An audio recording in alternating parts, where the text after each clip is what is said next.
What happens when an undercover boss learns his young employee pays for his sick father's treatment, and the ending is shocking? Let's dive in to see. Johnathan, the CEO of Fresh Start Markets, a nationwide chain of grocery stores, was a man of routine. Every morning, he'd wake up at 5 a.m., do his stretches, have a light breakfast, and be at his desk by 6:30. He was known for his sharp business mind, but also for being somewhat detached from his employees. He saw them as cogs in a machine, necessary but not necessarily human. He believed in hard work and expected the same from everyone. But lately, profits were down, and employee morale seemed to be at an all-time low. His advisors suggested he go undercover, experience the company from the ground up. Johnathan, though hesitant, agreed. He needed to understand what was going wrong. So Johnathan became Jack, a newly hired stalker, complete with a fake mustache and a slightly disheveled look. His first assignment was at the Fresh Start in Cedar Ridge, a bustling store managed by a man named Mark. He was immediately thrown into the deep end, learning to operate the forklift, stocking shelves, and dealing with demanding customers. It was harder work than he'd ever imagined. His body ached, his hands were blistered, and he was constantly running behind schedule. One day, Johnathan, as Jack, was working in the produce section when he noticed a young man, maybe 22 or 23, meticulously arranging the apples. He was humming a cheerful tune despite the hurried pace of the store. This was Kyle.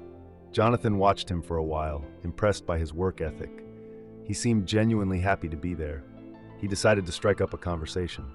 "Hey," Johnathan said, "it's pretty busy today." Kyle smiled. "Yeah, it always is, but I don't mind. Keeps me moving." "You seem to enjoy it here," Johnathan observed. "I do," Kyle replied. "It's a good place to work, and the people are great."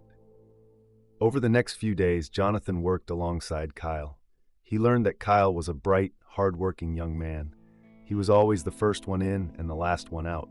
He was kind to his coworkers and always had a smile for the customers. But Johnathan also noticed something else. Kyle always seemed a little stressed. He often checked his phone and sometimes looked worried. One evening, after their shift, Johnathan and Kyle were cleaning up the back room. Johnathan decided to ask him about it. "Hey Kyle," he began, trying to sound casual. "Everything okay? You seem a bit preoccupied lately." Kyle hesitated for a moment, then sighed. "It's my dad," he said quietly.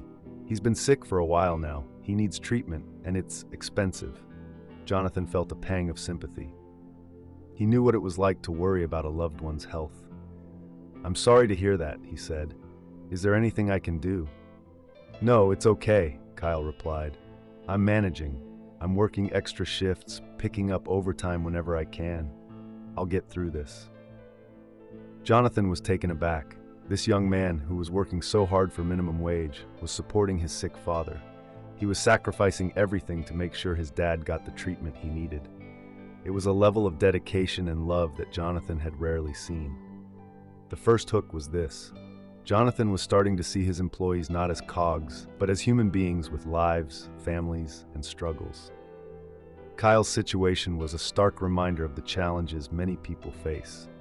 He was beginning to understand the importance of empathy and compassion. A week later, Johnathan's undercover stint was coming to an end.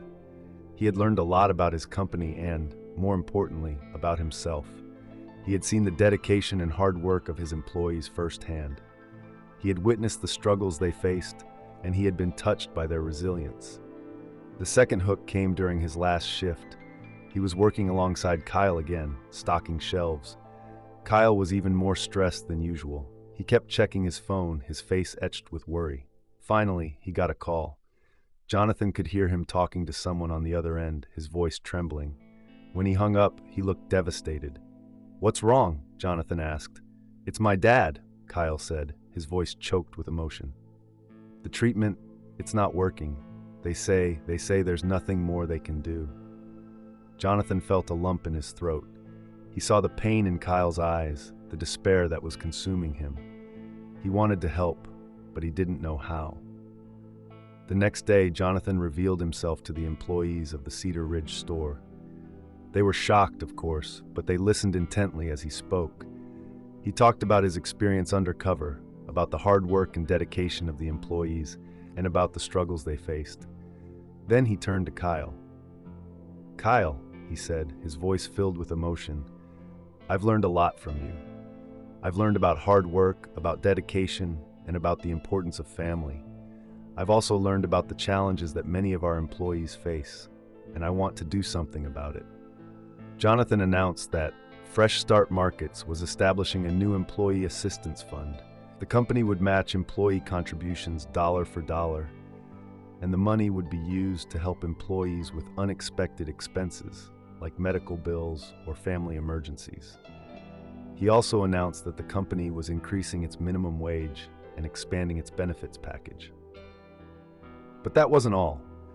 Johnathan then addressed Kyle directly. "Kyle," he said, "I know what you're going through, and I want you to know that you're not alone. Your dad's medical bills will be taken care of. Consider it a gift from Fresh Start Markets and from me." Kyle was speechless. Tears streamed down his face as he thanked Johnathan. The other employees were also moved by Johnathan's gesture. They realized that he was not just a CEO, but a human being who cared about his employees. The ending was indeed shocking. Not only did Johnathan make significant changes to the company's policies, but he also showed genuine compassion for his employees. He had learned that the true measure of a company's success is not just its profits, but also the well-being of its people. He had learned that empathy and compassion are not just buzzwords, but essential ingredients for a successful and humane business. And he learned that sometimes the most shocking thing is simply being human. That's the story, friends. I hope you enjoyed it. It was a pleasure sharing it with you all. Don't forget to comment below and let me know where you're watching from. It's always fun to see the global reach of these stories. And if you haven't already, please hit that subscribe button for more amazing stories, tips, and tricks. Thank you for watching, and I'll see you in the next one. Bye. If you'd like to show some extra love, tap the 3 dots near the share button and send a super thanks.